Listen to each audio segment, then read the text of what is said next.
வரான் அருவாளு தூக்கி வரான் செவ்வாது வாசக்கார வெள்ளி பிரம்பு கொண்டு வரான் வேகமாக ஆடி வரான் வேகமாக ஓடி வரான்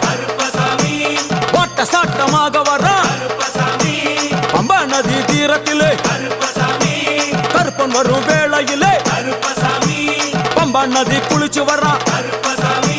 கருப்பசாமி ஆடி வரான் கரண்ட அளவு தண்ணியிலே தள்ளி கொண்டு வாரானப்பா சாமி முட்டளவு தண்ணியிலே முழுங்கி கொண்டு வாரானப்பா